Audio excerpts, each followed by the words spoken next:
Hey everybody, welcome to the 20th episode of California Wine TV. Thank you so much for tuning in.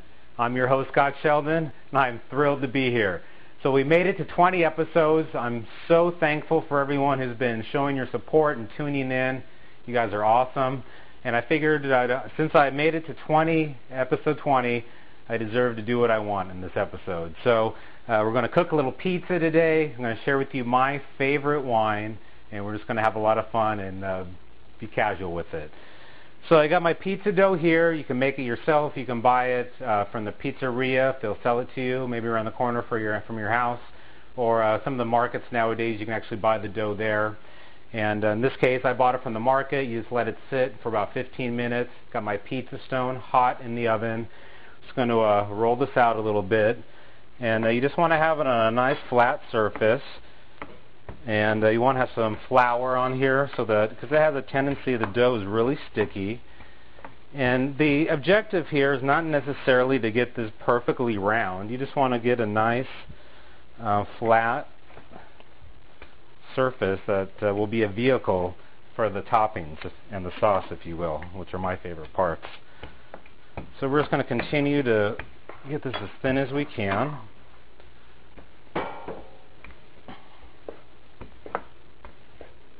Keep rolling this out. Turn this around so I can get a little bit better angle on it. You know, some people like to do it by hand. Some people like the rolling pin. There's all different ways that you can do this. But the objective is really just the same. Nice. I like the really thin crust myself.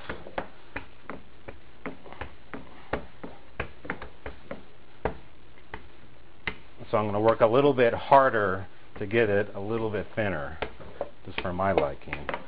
Alright, perfect. And like I said, I don't care if it's round or regular shapes, really doesn't matter to me.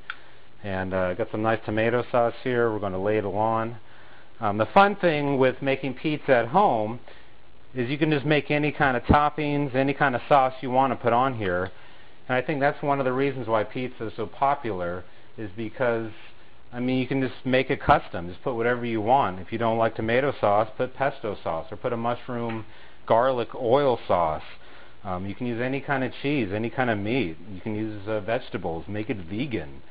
The options are really just endless. So I've got our sauce on here. Got some fresh mozzarella cheese. I'm going to throw on here. You can use like a smoked Gouda. Any kind of cheese will work well, really. Prosciutto. It's fun to experiment, try different things. I'm just going to, I like a lot of cheese, so I'm going to be a little bit generous with it. And, you know, some of it, too, is whatever toppings you have, you know, in the fridge left over, right? Some great olives that I had left over, so I'm going to just, you know, use these. I didn't plan to, but it just kind of worked out that way. So put some beautiful, nice olives on here. Went ahead and take the pits out, of course, if they have pits in them. Nice julienne ham. Lay some of that on there as well. It's one of my favorite toppings. And again, this is my show, 20 episodes. I'm going to do what I want here. But again, you know, just you can do anything you want. Some people like, you know, barbecue chicken on their pizza. Some people like shrimp. And just go wild with it. Little julienne basil, also one of my favorites. Really adds a nice little kick, flavor, and some nice color to the pizza as well. Alright, so now we're going to get our pizza stone out of the oven here. Be careful, these things are very hot.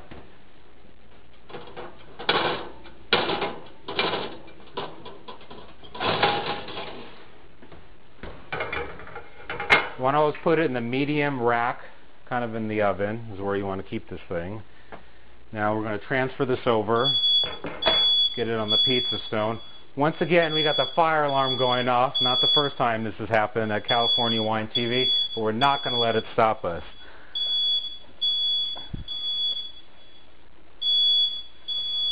Alright, well, I guess I'm going to deal with that, and I'll be right back. Alright, welcome back. So, sorry for the drama in the kitchen, yet again. If you are a fan of the show, you know that I have this thing with smoke alarms, fire detectors. It seems like every time I cook, an alarm or something goes off in the kitchen. It's all good, you know. So I want to keep it real on the show. That's what it's all about.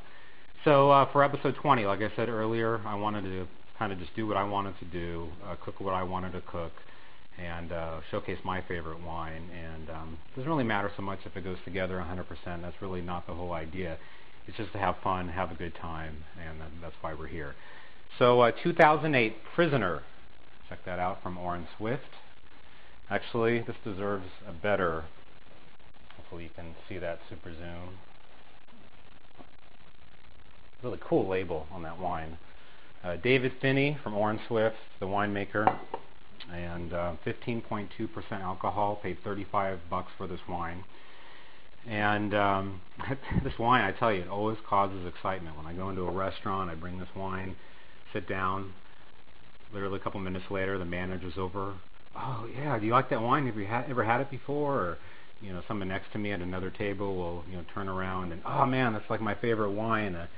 It always causes some controversy. It's pretty funny, but like I said, one of my all-time favorite wine right now for sure. And let's talk a little bit about the winemaker, David Phinney. He, in college, he was doing an internship for a congressman. Decided that really wasn't what he wanted to do.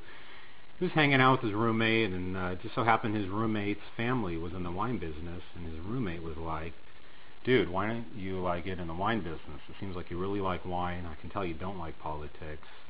And so he got this idea, why not? So he decided, I'm going to start a Robert Mondavi. I'm going to start in the fields at the very, very bottom with everyone, just with the workers out in the field picking grapes. And he did that for about a year, and then he figured out how to get his hands on 2 tons of Zinfandel grapes, and then Orin Swift was born.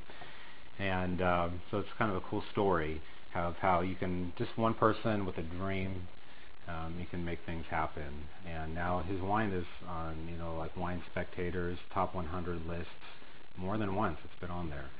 And so it's a pretty incredible story for this guy.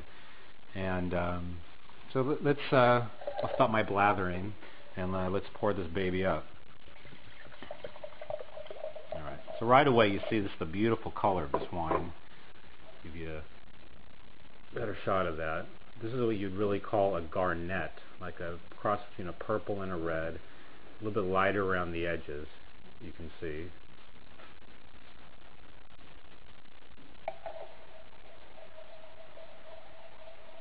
All right, let's give this a smell. Wow, this wine is total stereotypical definition of a fruit bomb. It's just got cherries, black raspberries, blueberries. I mean, it's just like a wave of fruit that just smacks you in the face. It's $35. It's hard to find that in a wine, for that price. I'll tell you that.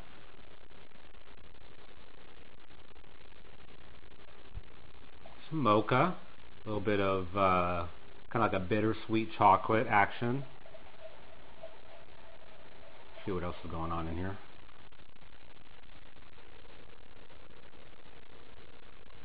It's a little hint of oak and cedar, a little woodsy earthiness, which is very, very nice. Nice compliment to the fruit. Let's give this wine a taste.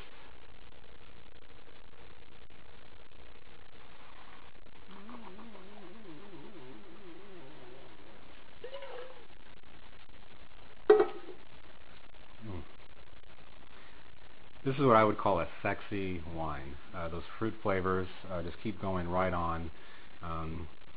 That frontal attack, the first thing that hits your mouth, the beginning of the attack, is just pure fruit explosion, and then it just continues on, and it's incredible how long the finish on this wine just keeps going. Nice soft tannins. This wine, you're going to want to drink it now or in the next couple of years, definitely. You're not going to want to cellar this wine for like 5 or 10 years, that's for sure. It's going to be ready much sooner than that. Yeah, I really like kind of like that cedar box. A little bit of like an Asian spice thing going on as well.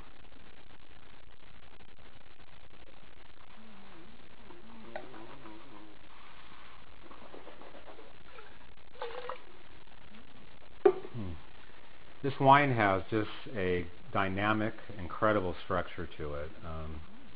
The depth and complexity of it is, again, for a $35 wine, is phenomenal. And I've had other vintages of this wine, and they seem to,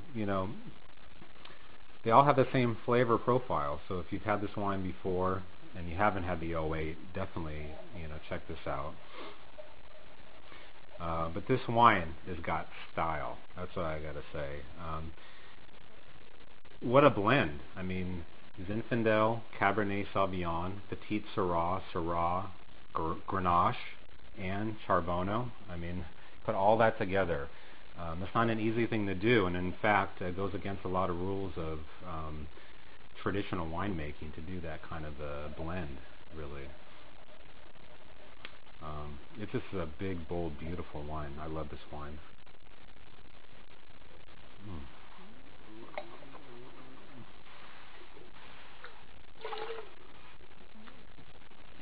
It's just so smooth and silky too. On the palate, it's really incredible.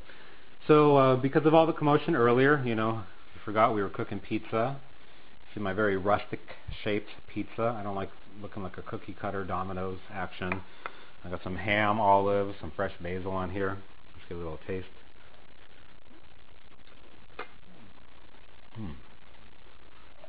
Wow. Let's pour a little more wine since we're celebrating here.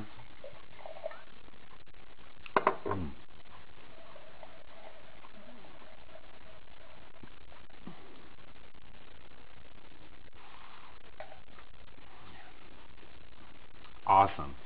So, it doesn't always have to be like the best pairing that the critics say, like, yeah, you got to, have lamb chops or, a New York steak with this wine. Those are great combinations, don't get me wrong. But in this case, I want to have my favorite wine. I feel like some pizza. There's nothing wrong with that combination. I'll tell you that right now. So I just want to thank everyone for your dedication, for hanging in there with me. I didn't know if I would get to 20 episodes, but it's been so much fun. And I just want to thank you again from the bottom of my heart. Please check out the website if you haven't, www.californiawinetv.com. We actually have a free little, very casual food pairing guide that you can sign up for. And, it's not such a snobbish approach, just kind of a genuine, casual. These are some terms that you may want to know. If you're trying to have a little dinner party, try some new things. Also with food and wine pairing, it's kind of a good blueprint to follow. And also when you enter in your email, you'll get, we have a little weekly thing where you get wine and food tips as well through your email, and it's all free. So I recommend you guys check it out.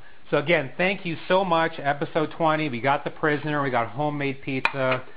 Hope you guys enjoyed it. Take care.